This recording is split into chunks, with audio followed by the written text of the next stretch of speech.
నమస్తే, నేను Ashok. Welcome to ప్రజా చైతన్యం. ఏపీలో రాజకీయాలన్నీ కూడా ప్రవీణ్ పగడాల ఇష్యూకి సంబంధించి మాట్లాడుతున్నాము. ప్రవీణ్ పగడాల ఇష్యూకి సంబంధించి పెద్ద ఎత్తున చర్చలు జరుగుతున్నాయి. అయితే ఈ ఇష్యూ జరిగి దాదాపు 14 రోజులు పూర్తవుతున్నా కూడా ఇప్పటివరకు కూడా ఈ కేసుకు సంబంధించి ఎలాంటి నిరూపణ అయితే చేయలేదు. పోలీసులు మాత్రం దీని మీద హత్య జరిగింది అంటూ కూడా అనుమానాలు చెప్తున్నారు. ఇక మరోవైపు యాక్సిడెంట్ కూడా జరుగుంటుందేమో అంటూ కూడా చెప్తున్నారు. సో పోలీసులకే ఇష్యూకి సంబంధించి క్లారిటీ లేదంటూ కూడా విమర్శిస్తూ వస్తున్నాయి. 14 రోజులు ఈ ఇన్సిడెంట్ జరిగి ఉన్నప్పటికీ కూడా ఎందుకు ఇప్పటి వరకు పోస్ట్ మార్టం రిపోర్ట్ బయట పెట్టలేదు. అయితే ఈ ఇష్యూకి సంబంధించి చాలా వీడియోలు సోషల్ మీడియాలో వైరల్ అవుతున్నాయి. ఆయన యాక్సిడెంట్ జరిగినటువంటి తీరు కావచ్చు, అలాగే మద్యం షాప్కి వెళ్ళి మద్యం కొన్నాడని చెప్పేసి వీడియోలు కావచ్చు, ఇవన్నీ కూడా సోషల్ మీడియాలో చక్కర్లు కొట్టడం, మీడియాలో చక్కర్లు కొడుతున్నటువంటి నేపథ్యంలో ఆ వీడియోలన్నీ కూడా ఆ మీడియా ఛానల్స్ కావచ్చు, ఆ సోషల్ మీడియా ప్లాట్ఫామ్స్కి ఎలా వచ్చాయంటూ కూడా క్రిస్టియన్ నేతలందరూ కూడా ఆగ్రహం వ్యక్తం చేస్తున్నారు. పోలీసులు సరిగా విచారణ చేస్తే ఇవన్నీ కూడా బయటకు రావాలి కదా, బయటకు రాకుండా కూడా మాట్లాడిన వాళ్ళ మీద ఎదురుగా కేసులు పెడుతున్నారంటే కూడా ఆగ్రహం వ్యక్తం చేస్తున్నారు. ఇంటర్వ్యూలో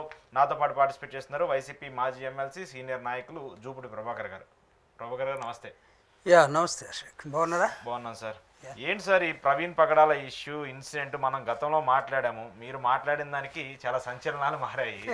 చాలా మంది దాన్ని సంచలనంగా మారుస్తూ వచ్చారు. ఏంటి 14 రోజులు అయిపోయింది, ఒక విధంగా 14 రోజులు అయిపోయిందంటే కేసుకు సంబంధించి ఏదో కొలిక్కి రావాలి, ఏం జరిగింది ఏంటి అనేది కూడా. 14 రోజులు అయినా కూడా ఇప్పటివరకు ఇష్యూకి సంబంధించి ఒక క్లారిటీ రాలేదు. ఏంటి దీని పరిస్థితి?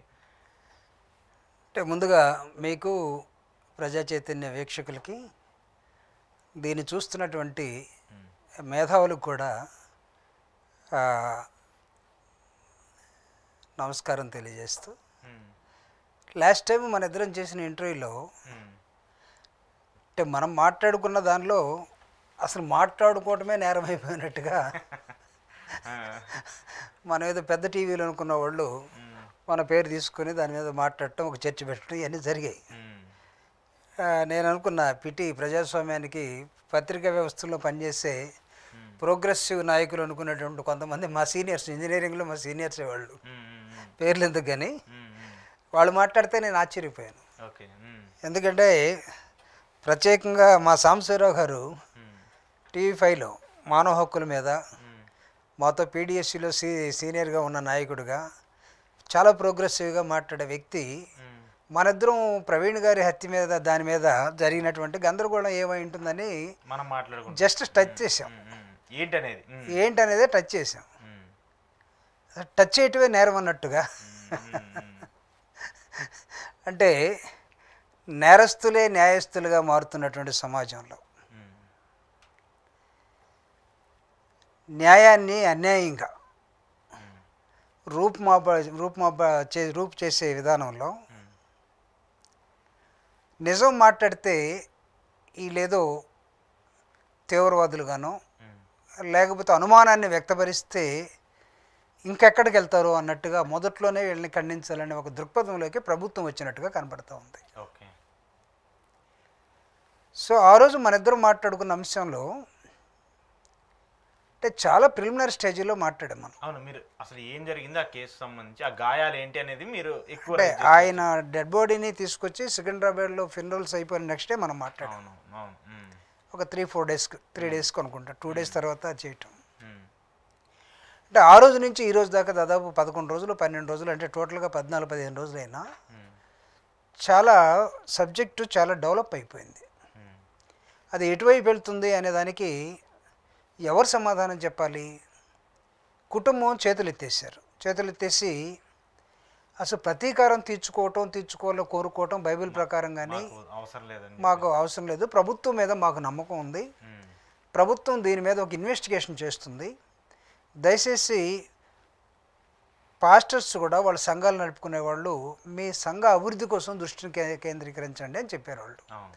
His wife or his brother, అది కూడా వినుంటారు చాలామంది. దానికి భిన్నంగా కూడా నేను కానీ నాతో ఇంకెవరైనా 2-3 మాట్లాడితే ధైర్యం చేసి, అంటే ఇక్కడ ధైర్యం చేయాల్సిన అవసరం మాకేదో కనిపించబడినట్టుగా ఉంది. అనేక విషయాల్ని మాట్లాడుకునే క్రమంలో ఇదేదో ఒక నేరమైనట్టుగా అవతల చూస్తున్నారు. అంటే వాళ్ళకి ఎందుకు రాసుకుంటున్నారో ఎందుకు పూసుకుంటున్నారో మాకైతే అర్థం కావట్లా. సో వాట్ ఫర్ గవర్నమెంట్ అనేది ఎందుకు ఉంటుంది? ఈ క్వశ్చన్ ప్రభుత్వం వేసుకుని గవర్నమెంట్ని సపోర్ట్ చేస్తున్న ఛానల్స్ కూడా వేసుకుంటే మాలాంటి వాడి మీద పడాల్సిన అవసరం లేదు. గవర్నమెంట్ ఎందుకు ఉంటుంది? పోలీసులు ఎందుకు వచ్చారు, పోస్ట్ మార్టం ఎందుకు చేశారు, పోస్ట్ మార్టం రిపోర్టు ఎందుకు ఇవ్వలేదు, వీటన్నిటికీ కారణం ఎవరు? ప్రభుత్వమే కదా. ఆయన ఒక సామాన్యమైన పాస్టర్గా అతని మీదకి ఎవరెవరికి ఏం ప్రాబ్లమ్స్ ఉన్నాయో ఎవరికి తెలియదు అసలు. ఏం జరిగింది ప్రవీణ్ పగడాల నాలాగనే ఇప్పుడు నేను మీరు మాట్లాడుకున్నట్టుగా ఒక 4-5 ఇంటర్వ్యూస్లో రక్షణ టీవీ ఛానల్లో నేను ప్రవీణ్ పగడాల గారు కొంతమంది మిగతా ఆ వ్యక్తులు వాళ్ళందరితోటి హ్యాపీగా డిబేట్ చేశాం. నాకు ఆ గుర్తులే ఉన్నాయి. ఇంకా నేను ఆ రోజు నా దృష్టి ప్రకారం is very very depth knowledgeable person అనుకున్నాను. Is talking about Quran, is talking about Bhagavadgita, at the same time is talking and criticising even Christianity also. అక్కడక్కడ అంటే క్రిస్టియానిటీని కాకుండా క్రిస్టియానిటీలో ప్రాక్టీసెస్ ఏ విధంగా ఉన్నాయి ఎవరెవరు అనే దాని మీద కొంతమంది చేస్తున్న దాని చాలా విషయాలు మాట్లాడాడు. అంటే నేను అనుకున్నాను ఈజ్ వెల్ వర్స్డ్, ఎడ్యుకేటెడ్, థియలాజికలీ అన్నిటి మీద గ్రిప్ ఉన్నటువంటి ఒక వ్యక్తి అనుకున్నాను. సో ఆయన బైబిల్ కాలేజ్ పెట్టుకోవచ్చు, లేకపోతే స్పీచెస్కి వెళ్ళొచ్చు, లేకపోతే అకేషన్స్గా ఒక మాట్లాడవచ్చు స్పీకర్గా, ఇవన్నీ ఉన్నాయి. అంటే ఒక ఇంటలెక్చువల్ సమాజంలో ఉండకూడదు అని ఎవరన్నా కోరుకుంటే అది తప్పు అవుతుంది. అట్లా అనుకుంటే న్యూటన్ బతకూడదు, ఐన్స్టీన్ బతకూడదు, ఐన్స్టీన్ బతకూడదు, లేకపోతే భారత రాజ్యాంగం ఇచ్చినటువంటి భారత రాజ్యాంగ నిర్మాతలు బతకూడదు. అంతా ఎవరు ఉండాలంటే చోట దద్దమ్ములు ఉండాలి. దానికోసం సమాజం కానీ ఛానల్ కానీ మనం పెట్టుకొని ఉంటే ఒకవేళ అలాంటి వాళ్ళకి వ్యాపారానికి ఉపయోగపడుతుంటే ఇంకా వాళ్ళ వ్యాపారం వర్ధిల్లాలని కోరుకున్నాం. సమాజం నాశనం అయిపోయినా వాళ్ళకి అనవసరం. Here my question, what for government again? Police మీదే, హాస్పిటల్ మీదే, ఫోరెన్సిక్ డిపార్ట్మెంట్ మీదే, డెడ్ బాడీ మీ హ్యాండ్వేర్లోకి వెళ్ళిపోయింది. కానీ ప్రజలు రాజమండ్రిలో ఎంత కదిలారో అంతకు 4 అంతలుగా హైదరాబాద్ వస్తే కొన్ని లక్షల మంది కదిలారు. ఆయనేమి కొండపల్లి సీతారామే కాదు, సినిమా సెలబ్రిటీ కాదు, ఒక నార్మల్ లేకపోతే ప్రముఖ మావోయిస్ట్ అనుకున్న ఆర్కే కాదు, లేకపోతే ఇంకా వీళ్ళు అనుకున్నారంటే ఎల్టీటీ ప్రభాకరన్ కాదు తీవ్రవాద దృష్టిలోకి వెళ్తే, లేకపోతే ఈయన ఒక రాజశేఖర రెడ్డి గారు లాంటి ఒక ప్రముఖమైనటువంటి పొలిటీషియన్ కాదు, లేకపోతే పి జనార్దన్ రెడ్డి గారు లాంటి ఒక ప్రజానాయకుడు పొలిటీషియన్ కాదు. కానీ అన్ని లక్షల మంది జనం ప్రవీణ్ పగడాల కోసం వచ్చారు. ఇది గుర్తుంచుకోవాల్సిన ఆవశ్యకత ఎవరికి ఉంటుందంటే, ప్రజల కోసం ఎవడైతే ప్రభుత్వాన్ని నడుపుతాడో, ప్రజల కోసం ఎవరైతే ప్రతిపక్షంలో ఉంటారో వీళ్ళిద్దరూ ఇలాంటి సన్నివేశాలని గుర్తుపెట్టుకోవాలి. ఇంతమంది ప్రజలు వాళ్ళకై వాళ్ళు కదిలి ఒక ఘటన జరిగితే ఈ ఘటన వెనకాల వాళ్ళు నినాదాలు ఇచ్చుకుంటూ తిరగాల్సిన పరిస్థితి ఎందుకు వచ్చింది?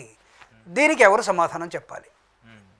అడిగిన వాడి మీద నోటీసులు ఇవ్వటం, మాట్లాడిన నువ్వు వచ్చేసి పోలీస్ స్టేషన్లో కనపడమంటాం, ఇది కాదు. ఇది మీరేం చేస్తున్నారు ప్రభుత్వం 14 రోజులు? Is it not insult to you? నేను ఈరోజు పోలీస్ వ్యవస్థ ఎక్విప్డ్ విత్ టెక్నాలజీ. ఒక దొంగను పట్టుకుని రావాలన్నా, వాళ్ళకి నచ్చిన వ్యక్తిని పట్టుకు రావాలన్నా, ఒక ఎన్కౌంటర్ చేయాలనుకున్నా, లేకపోతే ఇంకొక దాన్ని చేయాలనుకున్నా విత్ ఇన్ మినిట్స్ చేసేస్తూ ఉన్నారు. వాళ్ళకున్న టెక్నాలజీ అది జరుగుతున్నాయి కదా. టెక్నాలజీ లేదని కాదు, సోషల్ మీడియా ద్వారా కానీ వాళ్ళకు ఉన్నటువంటి ఇంకా అనేక రకమైన ఇన్ఫర్మేషన్ టెక్నాలజీ కానీ, లేకపోతే వాళ్ళకు ఉన్నటువంటి ఇంటెలిజెన్స్ ఇది కానీ అద్భుతంగా ఉంది. లైక్ ఇజ్రాయిల్ టెక్నాలజీ అంతా కూడా పోలీస్ డిపార్ట్మెంట్లో వాడబడుతూ ఉంది. డిఫెన్స్ సిస్టమ్ అంతా కూడా పోలీస్ డిపార్ట్మెంట్లో వాడబడుతూ ఉంది. ఏమైంది? ఒక పేద క్రిస్టియన్ ఆయన చెప్తున్నాడు, మతం కాదురా ముఖ్యం, మనిషిని చూడండి అని అంటున్నాడు. అతను ఉపన్యాసంలోనే ఒక మనిషిగా అతను పోతూ ఉంటే ఎక్కడి నుంచి ఎక్కడికి ఎక్కడ ఏమైందని చెప్పలేనటువంటి సిస్టంలో మనం ఉన్నామా? ఇంకా సామాన్యుడికి అయితే అందకపోవచ్చు, ప్రైవేట్ వాడికి అందకపోవచ్చు, but you are fully equipped. మీకు ఎందుకు అందలేదు? అందితే ఎందుకు దాన్ని బయట పెట్టలేదు? ఇవ్వాలి కదా. ఇవ్వకపోతే ప్రజలు ఎవరిని అనుమానిస్తారు? న్యాచురల్గా? పోలీస్ వ్యవస్థని ప్రభుత్వాన్నే కదా. ప్రభుత్వమే కదా. అసలు ప్రభుత్వాన్ని అనుమానించడమే తప్పు అయిపోయినట్టుగా మాట్లాడితే దేన్ని అనుమానించాలి చెప్పండి? ఇప్పుడు ప్రవీణ్ పగడాల విషయంలో 14 రోజులుగా ఏమీ తేల్చలేనటువంటి ఒక వ్యవస్థ మీ చేతుల్లో గుప్పిట్లో ఉండిపోయిన తర్వాత ఆన్సర్ దొరకనటువంటి ప్రజలు కానీ, ప్రభావితమైనటువంటి వాళ్ళు కానీ, లేకపోతే ఈ రాష్ట్రంలో ఒక ఆలోచనలో ఉన్నటువంటి లేదా క్రిస్టియన్ పీపుల్ అనుకోండి, నా దృష్టిలో Christianity is not a religion, it is way of life.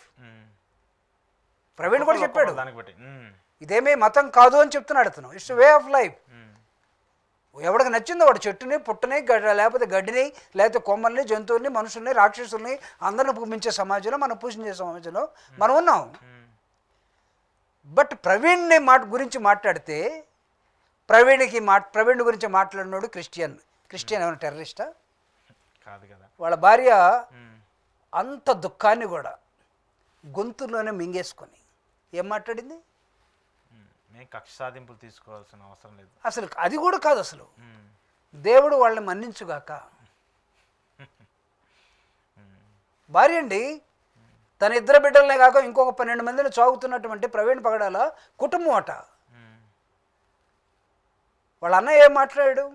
రకరకాల వీడియోలు వస్తూ ఉన్నాయి, వీటికి మేము సమాధానం గందరగోళంగా ఉంది, ప్రభుత్వం దాని మీద దృష్టి పెట్టింది, ప్రభుత్వం ఏదో ఒకటి తేల్చాలి, దయచేసి మమ్మల్ని ఇబ్బంది పెట్టబాకండి అని ఆయన మాట్లాడుతూ ఉన్నాడు. మమ్మల్ని ఇబ్బంది పెట్టమంటే ఎవరు ఇబ్బంది పెడుతున్నట్టు? వాళ్ళని రోజు పోయే టీవీ వాళ్ళు, రోజు పోయే యూట్యూబర్స్, రోజు పోయే SMS మెసేజ్ల వాళ్ళు రకరకాలుగా వెళ్తూ ఉంటే తట్టుకోలేక వాళ్ళు ఇంకో చోట ఉండిపోతున్నారు.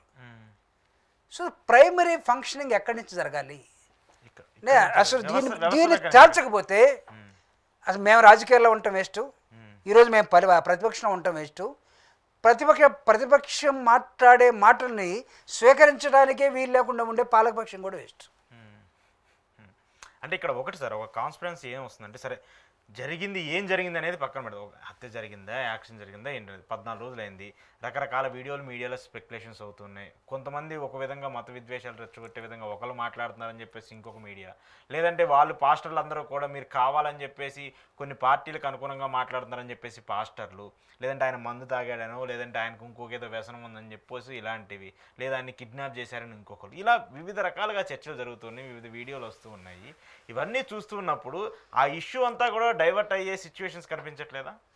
అంటే సార్, ఇప్పుడు దీన్ని ఎలా చెప్పాలో నాకు కూడా అర్థం కావట్లేదు.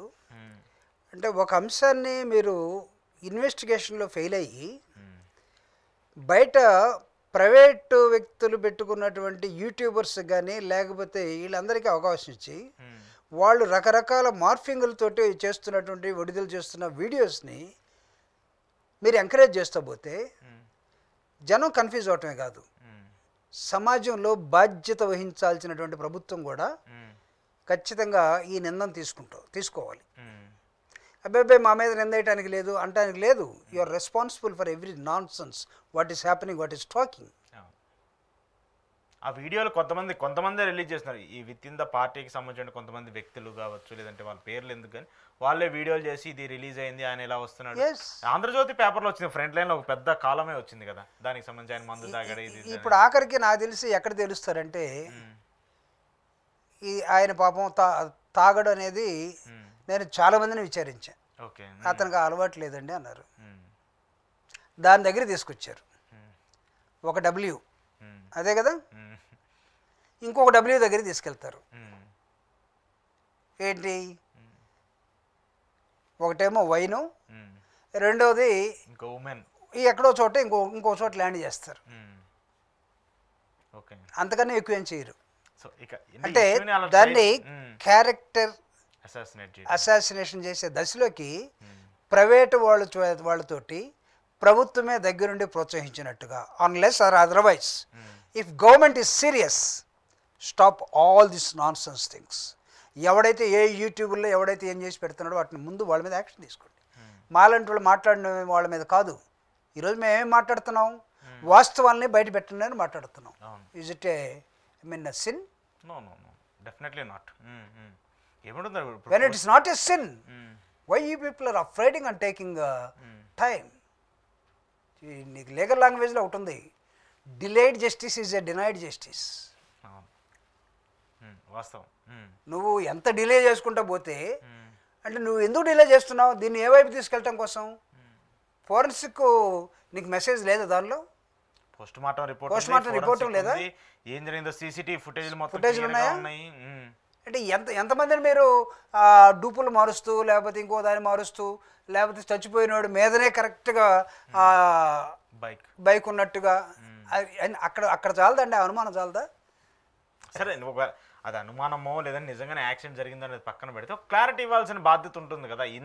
ఇన్ని రోజులుగా అన్ని ఏరియాల్లో గొడవలు జరగటము, పాస్టర్లు అందరూ ప్రొటెస్ట్ చేయడం, ఇప్పుడు ఆఖరికి వెళ్ళారు. ఇప్పుడు నాకు వచ్చినటువంటి ఒక చిన్న మెసేజ్ ఏంటంటే ఈరోజు రాజమండ్రిలో దాదాపు ఒక 200 మంది పాస్టర్స్ ఒక సమావేశమై ప్రభుత్వంతో పర్మిషన్ తీసుకొని ఒక నిరసన బహిరంగ సభ జరపాలి. ఎక్కడ? రాజమండ్రిలోనే. ఓకే. ప్రభుత్వం పర్మిషన్ ఇస్తుందా? ఎందుకు ఇస్తుంది? ఇలాంటి సిచ్యువేషన్ ఉన్నప్పుడు ప్రభుత్వం పర్మిషన్ ఇవ్వదు కదా. అంటే వీళ్ళు చూడు పాపం ఎంత అమాయకులు. ప్రభుత్వంతో పర్మిషన్ తీసుకొని ఒక నిరసన బహిరంగ సభ ఖచ్చితంగా జరపాలి. వాళ్ళలో ఒక ఆయన అడిగాట, ప్రభుత్వం పర్మిషన్ ఇవ్వకపోతే? డెఫినెట్గా ప్రభుత్వం ఎందుకు ఇస్తుంది? ఇప్పుడు ఇంత ఇష్యూ జరుగుతుంది, ఇంత మీడియాలో ఇంత పెద్ద కాంట్రవర్సీ అవుతున్న సబ్జెక్ట్కి ప్రభుత్వం పర్మిషన్ కాదు సార్. వీళ్ళు పాపం ఈ పాస్టర్స్ ఎంత అమాయకంగా ఉన్నారంటే ప్రభుత్వం పర్మిషన్ ఇవ్వకపోతే ఏం చేద్దామని ఒక ఆయన అడిగాడట. ఇంకేం చేద్దాం, ప్రభుత్వం పర్మిషన్ ఇవ్వకపోతే మానేద్దాం అంటే ప్రభుత్వానికి ఇంత సహకరిస్తున్నటువంటి వీళ్ళు వెంటనే ఎక్కడో చోట రియాక్షన్ ఉంటుంది కదా. ఒక అతను అన్నాడట, ప్రభుత్వం పర్మిషన్ ఇవ్వకపోతే కోర్టు ఉందా, కోర్టుకు పోయి తెచ్చుకుందాం అన్నాడట పర్మిషన్. ఓకే. అంటే కోర్టుకు పోతే మళ్ళీ గవర్నమెంట్ ఏమన్నా మన మీద కోపడుద్దేమో, నెక్స్ట్ వీళ్ళు భయం. అంటే అంత భయభ్రాంతులు కలిగి ప్రభుత్వం పట్ల అనుసరిస్తున్నటువంటి క్రిస్టియన్ సోదరుల మీద మీరు ఇంత దమనకాండ చేయాలని చూస్తే సభ్య సమాజం ఊరుకుంటుందా? వాళ్ళ మానసికమైన స్థితిని మీరు ఎందుకు అర్థం చేసుకోలేకపోతున్నారు? వాళ్ళలో ఉన్నటువంటి అర్జెంటీ, వాళ్ళ పేగుల్లో కానీ వాళ్ళ గొంతుల్లో కానీ ఉన్నటువంటి ఆ దుఃఖం ఏంటి? ఆ దుఃఖానికి మీరు సమాధానం ఎందుకు డిలే చేస్తున్నారు? చెప్పాలి కదా. అంటే వాళ్ళకి పర్మిషన్ మాట్లాడుకోవడానికి కూడా పర్మిషన్ ఇవ్వలేని దశలో ప్రభుత్వం పోతుందని ఒక అనుమానం వాళ్ళకి వచ్చింది కదా. ఎందుకు మీ నోరు ఓపెన్ చేయరు? ముఖ్యమంత్రిగా, హోమ్ మినిస్టర్గా, లేకపోతే పోలీస్ డిపార్ట్మెంట్గా please open your mouth, don't try to shut. ఇదేం కర్ఫ్యూ విధిస్తే షట్ డౌన్ చేసుకుని పోయి షాపులు కాదు ఇవి. కర్ఫ్యూలో కూడా పనిచేసే పోలీస్ డిపార్ట్మెంట్. మీరు మాట్లాడే వ్యక్తుల నోరు షట్ డౌన్ చేయాలని చూస్తున్నారు. కుదరదు. ప్రజాస్వామ్యం, స్వేచ్ఛ ఉంది. ఆర్టికల్ 19 మాకు పనిచేస్తుంది. ఆర్టికల్ 21 జీవించే హక్కు ఉంటుంది. మాట్లాడతారు. లక్షలాది మంది ఎందుకు వస్తారండి? ప్రవీణ్ పగడాల చనిపోయినప్పుడు ఎందుకు వస్తారు లక్షలాది మంది? నేను ఇందాక చెప్పిన ఎగ్జాంపుల్స్ అన్నీ కూడా అవసరం లేదు. ఈ just a intelligent pastor, that's all నా దృష్టిలో. ఏదో బతకడానికి బడిపంతులైనట్టుగా బతకడానికి పాస్టర్ లైన్ బ్యాచ్లు కూడా ఉన్నాయి, చాలా ఉన్నాయి కదా సొసైటీలో మనం చూస్తున్నాం. ఈయన అది కాదు, వాళ్ళకి బతకడానికి పాస్టర్లు అయిన వాళ్ళకి వాళ్ళు కూడా టీచింగ్ చేసి, బాబు ఇది బైబిలు, ఇది ఒరిజినాలిటీ, 56 పుస్తకాలు ఉన్న బైబిల్ అంటే ఇది, మీ ఇష్టం వచ్చింది మాట్లాడబాకండి అని చెప్పే ఒక teacher. Not only teacher, is a leader also. చాలా మందిని తయారు చేసినటువంటి లీడర్ అతను. Not only leader, is an intellectual. నా దృష్టిలో చూస్తే నాట్ ఓన్లీ ఇంటలెక్చువల్, అతను పెద్ద క్రిటిక్. పెద్ద క్రిటిక్.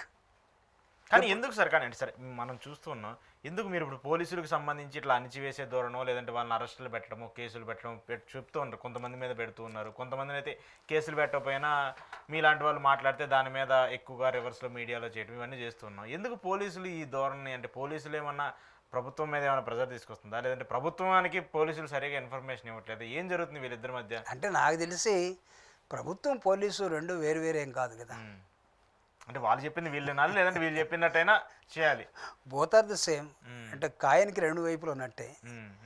కాబట్టి వీళ్ళు నిజమైన రిపోర్ట్ ఒకళ్ళు పెట్టినా ఈ రిపోర్ట్ ఇప్పుడు కాదులే పక్కన పెట్టండి, చాలా బయట అన్రెస్ట్ ఉంది అని ప్రభుత్వం కూడా చెప్పచ్చు. అలాంటి సిచ్యువేషన్స్ కూడా ఉంటాయి, ఖచ్చితంగా రావచ్చు. ప్రభుత్వం అని లెక్కలేసుకుంటుంది కదా. ఏ సమాజం, ఏ సామాజిక వర్గం, ఏ కులం, ఏ ప్రాక్టీసు ఇప్పుడు తెర మీదకి వస్తున్నాయి, వాళ్ళని ఏ విధంగా కంట్రోల్ చేసుకోవాలి, లేకపోతే మన టీంలోకి మనం ఎలా తెచ్చుకోవాలి, ఆ సమయం సందర్భం అన్నీ లెక్కలేసుకుంటారు కదా. సో లెక్క వేసుకున్న క్రమంలో జరుగుతున్నది ఎక్కడో ఓకే. ప్రవీణ్ మృతి ఎలా జరిగింది అనేది నిర్ధారించడం కోసం నాకు తెలిసి ఎక్కడో ఒక వక్ర మార్గాన్ని వాళ్ళు ఎంచుకునే మార్గంలో కనబడుతూ ఉన్నది. ఇది సైడ్ ట్రాక్ వెళ్ళడానికి ప్లాన్ చేస్తున్నారు అంటారు. అంటే డిలే అవుతున్న నేపథ్యాన్ని చూస్తే అదే జరుగుతుంది. ఓకే. అదే జరుగుతుంది. సో కాబట్టి ఇది డిలే జరగకుండా మీరు ముందుకు రండి. ఫస్ట్ ఆఫ్ ఆల్ నాకు తెలిసి ప్రభుత్వం హత్య చేయాల్సినటువంటి అంశం నాకు ఇక్కడెక్కడ కనపడలా. ఎందుకు ఉంటుంది ప్రభుత్వం హత్య? ప్రభుత్వం ఉండదు, ఎవరైనా చేయాలి. కానీ ప్రభుత్వం ఎందుకు మాట్లాడుతుంది? సరిగా రిజల్ట్ రాకపోతే కదా. రిజల్ట్ రానప్పుడు రానందుకే అంటే కదా. ప్రభుత్వం ఎవడికో కమ్ముగా వస్తుందా? ఎవడి వైపు ఉందా? అంతెందుకు నిజంగా ప్రభుత్వం నువ్వు అసలు కరెక్ట్గా నువ్వు దృష్టి పెడితే ఇన్ని లక్షల మంది ప్రవీణ్ పగడాల వెనకాల కదిలేరు. ఆయన లేనప్పుడు ఆయన చనిపోయాడండి. ఆయన ఉపన్యాసం ఇస్తే వినటానికి వచ్చినటువంటి లక్షలాది మంది జనం కాదు, ఆయన డెడ్ బాడీని వెనకాల పరిగెత్తినటువంటి మనుషులు వీళ్ళందరూ కూడా. అంటే ఇంత ప్రేరేపితం చేసినటువంటి ఒక వ్యక్తి ఇన్ని లక్షల మందిని జనాన్ని కదిలిస్తూ ఉంటే ఆ లక్షల మందిని నిజంగా నువ్వు ప్రభుత్వం అయితే నీ వైపు తిప్పుకో, అంతే కదా. పట్టుకో దొంగని. నువ్వు దొంగ వైపు ఎందుకు ఉండాలి? జస్టిస్ చెప్తే ఆటోమేటిక్గా ప్రజలందరికీ అర్థమైపోయింది కదా, నిజం ఏంటి అబద్ధం ఏంటి అనేది తెలిసిపోయింది కదా. అంటే నేను ఇప్పుడు పాజిటివ్గా మాట్లాడుతున్నాను. ప్రభుత్వానికి సపోర్ట్ అంటే ప్రభుత్వం సపోర్ట్ కాదు నేను మాట్లాడేది. అసలు నువ్వు being a government, being an ఒక department, what police has to do, what intelligence has to do. అదే ఆగ మేఘాల మీద కదిలి ఫుట్ మీద చేయాల్సిన పదిని మీరు ఏదో ఒక సైకిల్లో వచ్చిన 100 రోజులు కదిలినట్టుగా కనపడతా ఉందిగా. అంటే ఏంటంత నిర్లక్ష్యం? అంటే మైనారిటీస్ పట్ల, క్రిస్టియన్స్ పట్ల మీరు ఎలా ప్రవర్తించినా చెల్లుతుందిలే అనే దృక్పథం కాదా? అంటే వీళ్ళకి ఒక ఆత్మగౌరవం కానీ లేకపోతే వాళ్ళకు ఆలోచన విధానం కానీ ఉండకూడదు అనుకుంటున్నారా? ఒకవేళ అనుకుంటే 90% of the divided Andhra Pradesh 26 districts 26 జిల్లాలు are erstwhile 13 districts filled with near about 98% Dalits are Christians. They are practicing church. 98%. Chittoor నుంచి శ్రీకాకుళం దాకా తీసుకోండి. వాళ్ళని కాదని మీరు రాజకీయం చేయగలరా? వాళ్ళకి వ్యతిరేకంగా నేను చెప్తున్నా, వాళ్ళ నమ్మకానికి వ్యతిరేకంగా, వాళ్ళ ఆలోచన విధానానికి వ్యతిరేకంగా వాళ్ళకి అన్యాయం చేసి వాళ్ళు నిజంగా ఏదైతే అడుగుతున్నారో నిజం తేల్చండి మహాప్రభు అని అడుగుతున్నారో దాన్ని వక్రీకరించి లేకపోతే నిజం తేల్చకుండా రేపు మీరు వాళ్ళని కాదని రేపు ఎన్నికల్లో గెలుస్తారా? ఆ భయం పట్టుకుంది ఈరోజు ప్రభుత్వానికి. దానివల్లే మెగా డిఎస్సి ఆగిపోయిందండి. దీనివల్ల ఆగిపోయింది. నోటిఫికేషన్ ఇవ్వడానికి భయపడిపోయి అమ్మో ఇది ఈ విధంగా తగలబడుతూ ఉంది, ఇంకేం చేయాలి? ఒక పాస్టరే ఏది ఒక బోర్డు నీకు దాన్ని మొత్తం అమెండ్మెంట్ చేసి పార్లమెంట్ మొత్తం ఓటేసుకున్నది ఒకవైపు, ఇక్కడ ఈ రాష్ట్రంలో ఒక పాస్టర్ని చంపేస్తే పాస్టర్ వెనకాల కదిలిన జనం ఒకవైపు. ప్రభుత్వం ఈ రెండిట్లో పడి మెగా డిఎస్సిని నోటిఫికేషన్ ఇవ్వకుండా ఆగిపోయింది. ఎందుకు అంత భయపడుతుంది? ఖచ్చితంగా ఇది పెద్ద కాన్స్పిరెన్సీ. ఖచ్చితంగా పోలీసులు అయితే ఈ ఇష్యూకి సంబంధించి ఇష్యూ రిజాల్వ్ చేయాలి సార్.